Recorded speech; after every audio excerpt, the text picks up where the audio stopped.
En nuestra tierra. La entrevista de esta hora.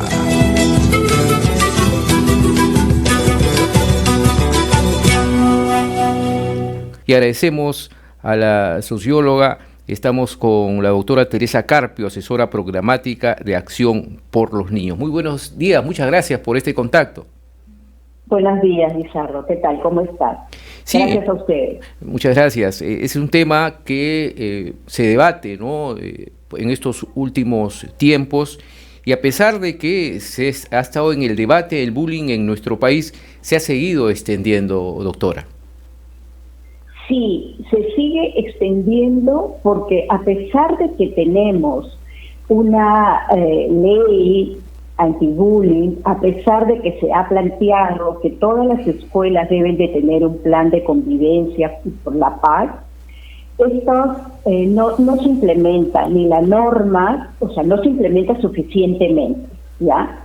Ni la norma ni tampoco el plan, ¿no? La Defensoría del Pueblo en el año 2019 señaló en un informe que había encontrado que más o menos el 48% de las escuelas públicas no contaban con este plan, el plan de convivencia pacífica. Y por otro lado, estamos viendo que los padres de familia están reclamando que en las escuelas no se tocan estos temas de violencia y por lo tanto no se produce una reflexión en los propios adolescentes y por supuesto primero en los profesores sobre cómo frenar, parar este bullying, este acoso a niñas y niños y analizar sus causas y ver además también las consecuencias a posteriori. Y en estas consecuencias a posteriori, ¿se puede decir que este acoso escolar o bullying en la educación afecta mucho a las víctimas? ¿Afecta en su escolaridad? Sí, afecta en la escolaridad. La UNESCO ha presentado ya un informe que señala que 1 de cada 4 estudiantes en América Latina, se han hecho investigaciones en todos los países, incluyendo a Perú, 1 de cada 4 estudiantes estaría sufriendo bullying. Esto es bien alto. ¿Y cómo les afecta? Les afecta en su rendimiento escolar, les afecta al que sufre el bullying, ¿no? A la víctima. Pero también sufre el victimario, pero eso primero veamos la víctima, ¿ya? La víctima va a tener un problema en su propia autoestima, porque siempre se va a estar preguntando ¿por qué a mí? ¿Por qué yo? Porque a mí me escogieron para esto, ¿no? Y por lo tanto se va a sentir disminuida y entonces su personalidad, su desarrollo personal se va a ver afectado, la convivencia normal que ella debería de tener con sus compañeras o compañeros porque se va a retrotraer, se va a encerrar en sí misma, no va a comunicar este hecho probablemente a sus padres, a los docentes si no hay un buen ambiente y como hemos dicho va a tener también un pobre rendimiento escolar, poco aprendizaje. Ahora, doctor, entonces, ¿cómo se puede capacitar o llegar a un niño para que pueda denunciar este tipo de acoso? Porque es muy importante no callar. Así es. Lo primero es que todas las escuelas deben ser conscientes que su primer rol es el de educar para la vida. Los docentes deben tomar en cuenta que es sumamente importante que las personas no solamente aprendamos racionalmente las normas, las leyes, ¿no es cierto?, y racionalmente los derechos, sino que tenemos que aprender a reflexionar sobre nuestros comportamientos, conductas. También esto sirve para reflexionar en los aspectos de nuestra historia, los aspectos actuales de nuestra sociedad. Entonces, esa es una primera cosa, que los profesores tienen que aprender esto. En segundo lugar, tienen que hacer su plan de convivencia y tienen que explicárselos a los alumnos y conversar cada cierto tiempo sobre cómo se está implementando ese plan, Y en ese plan tiene que decir claramente dónde deben denunciar.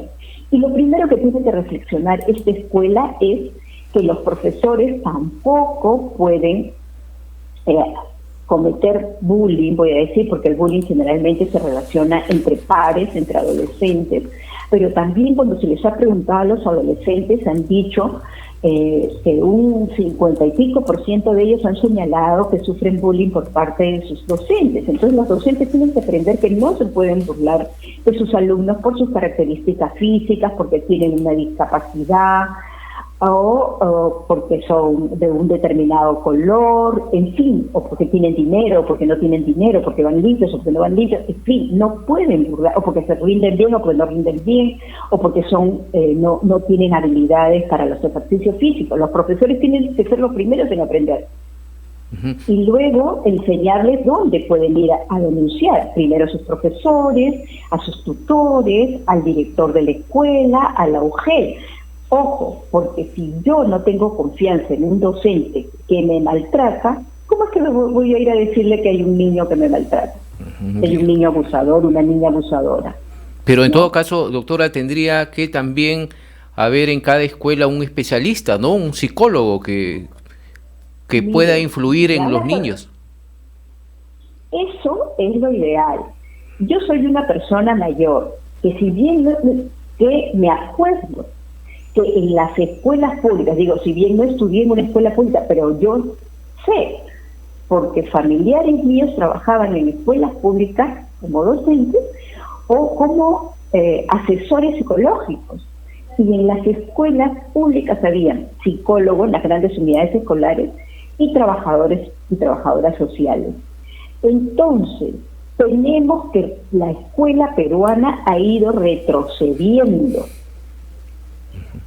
tanto en contenido como también en los servicios que brinda. Y necesitamos que haya psicólogos, psicólogas y trabajadoras sociales, porque el bullying entre pares, entre adolescentes y entre niños y niñas, se tiene que ver en un contexto familiar.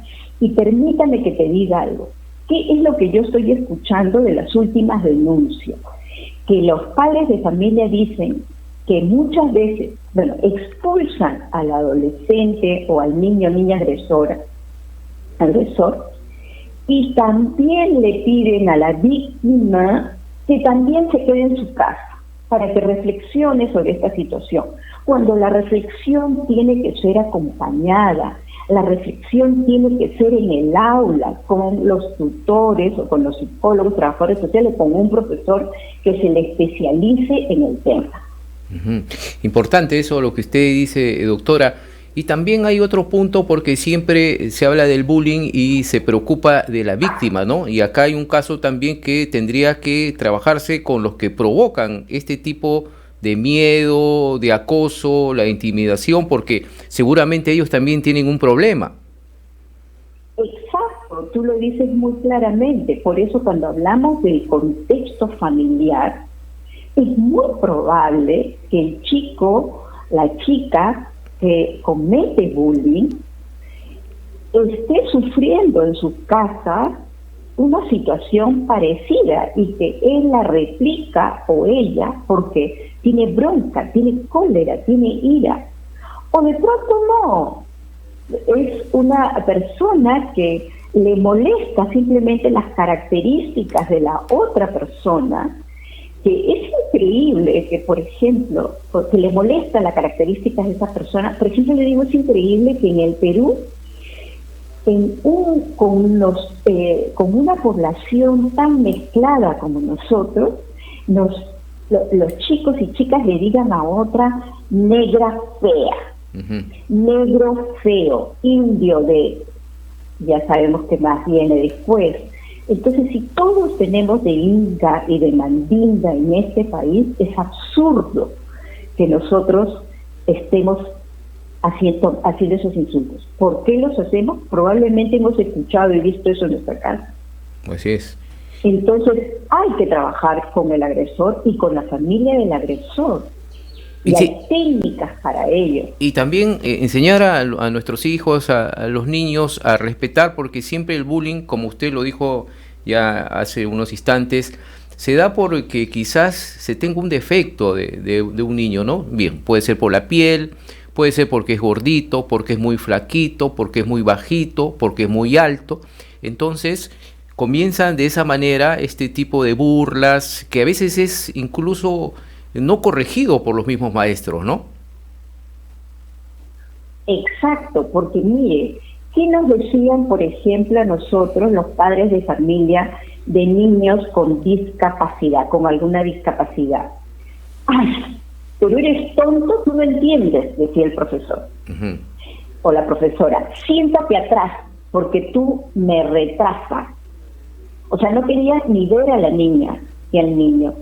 Esas expresiones que te estoy ahora comentando, nos la han señalado los chicos y las chicas que con los que hemos trabajado informes sobre la situación de violencia contra ellos, informes que hemos elevado al Estado peruano y que también se han elevado por Acción por los Niños para el Comité de Derechos del Niño en las Naciones Unidas. Los chicos, hay chicos y chicas muy buenos que se solidarizan con esos niños con discapacidad o con los niños migrantes, en este caso ahora con los niños de Venezuela, que hay tantos niños de Venezuela en nuestro país ahora, ¿no? Ahora, doctora, y en cuanto a ese tipo de bullying en los colegios, ¿se puede hacer una diferencia en lo que es la economía? ¿Hay más bullying en los colegios de Estado, en los colegios privados? ¿Influye mucho el estrato económico? Mire, se está dando por igual, sí influye el estrato económico, pero algunos estudios señalan que, por ejemplo, en los colegios privados se atenta a veces contra el chico, la chica que aparentemente no tiene los mismos recursos que los que están agrediéndolo, ¿no? A veces dan una cuota de becas para niños con menos recursos, pero no sabemos si se está haciendo un seguimiento para que los chicos que están pagando su pensión, que sienten que tienen más recursos, no agredan a estos. Entonces, y por otro lado, siempre uno va a sentir que tiene un poquito más. Por ejemplo, yo puedo vivir en un cerro del cono norte o del sur, pero sin embargo vivo en la parte baja y el otro compañero vive en la parte alta y por lo tanto es más pobre que yo, pero si los vemos desde fuera de ese espacio, vamos a ver que todos son pobres, pero yo siento que yo soy menos pobre. Entonces, esos factores exógenos a la propia escuela son los que tienen que trabajar. El factor económico hace que buleen a un niño, a la niña que la agredan. ¿Por qué? Porque no me gusta su ropa, porque me burlo de su ropa, porque me burlo de su cuaderno, porque no es de la misma calidad que el de la mayoría, que el promedio, el lapicero que trae. De pronto no está su carita bien lavada porque no tiene agua. Entonces yo, que tengo un poquito más de recursos, me voy a burlar de esa situación, o porque tiene discapacidad, o porque es un poquito más oscuro que yo, o porque tiene más plata que yo, también lo voy a burlar, ¿eh? Sí, así sí, se presenta en los colegios, ¿no? Exacto. Y si es un niño o niña callada, porque es su personalidad más reservada, lamentablemente con el bullying se va a encerrar más en sí misma y no va a tener con quién compartir esta situación. Y podemos llegar a un informe mundial sobre el bullying que señala que cada vez más se producen suicidios de niños y niñas adolescentes porque no soportan la escuela, no soportan ir a la escuela, ¿no? Y los padres que no saben de esta situación los siguen mandando a la escuela.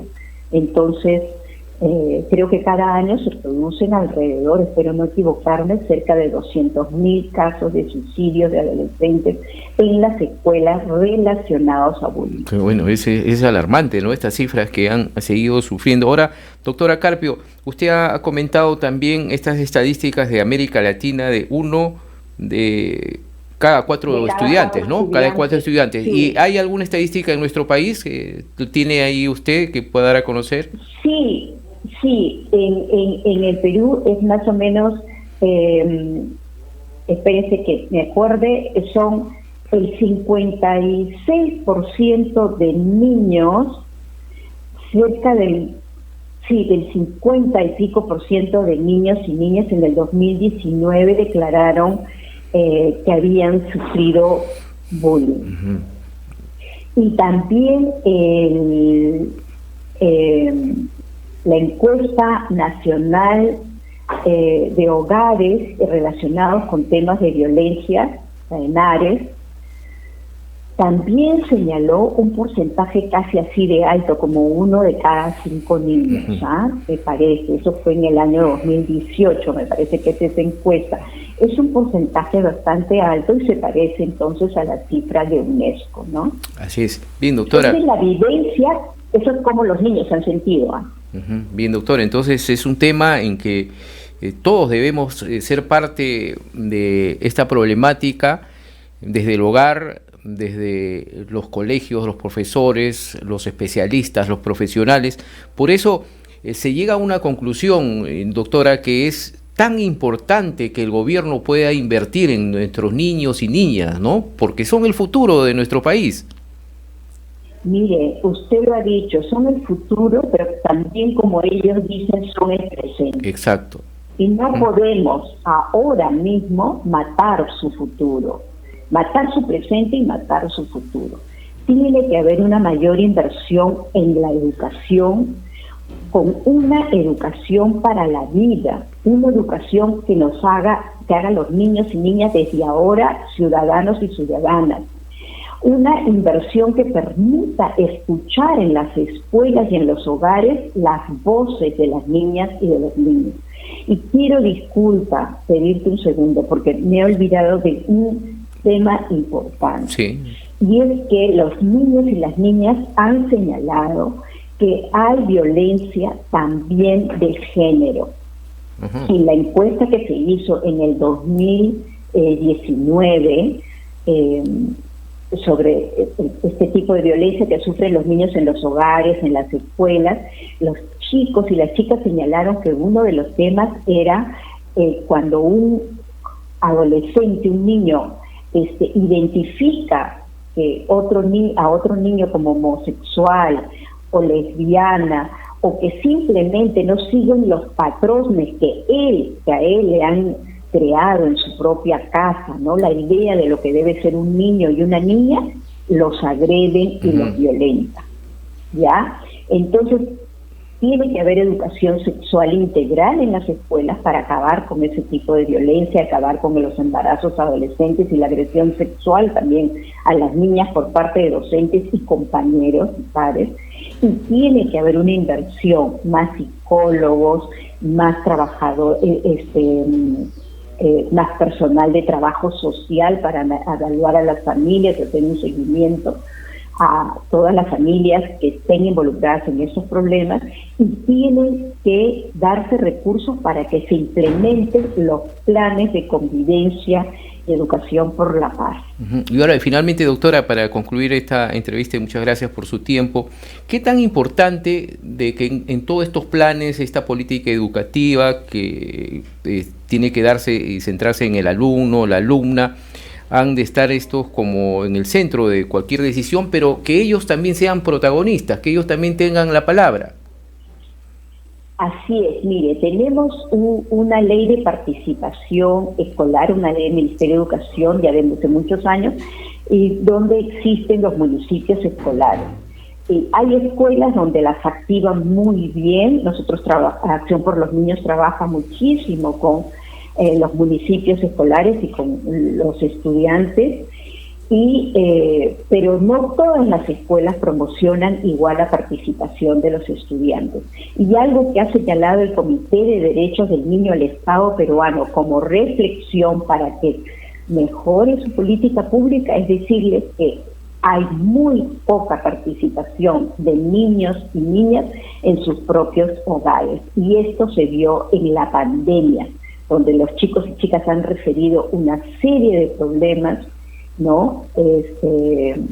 Dentro de sus casas durante la pandemia, mucha violencia. Y, ojo, otra cosa que me gusta hablar, la violencia, el bullying, ahora además existe el ciberbullying. Claro.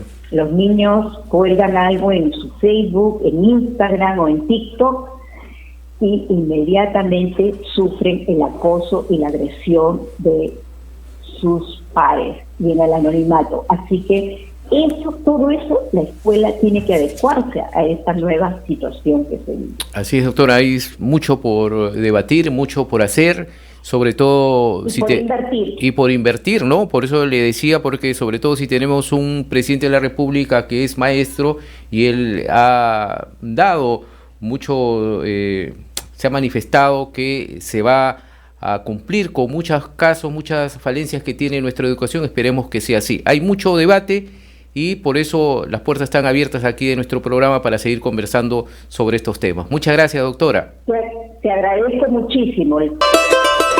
En nuestra tierra, la entrevista de esta hora.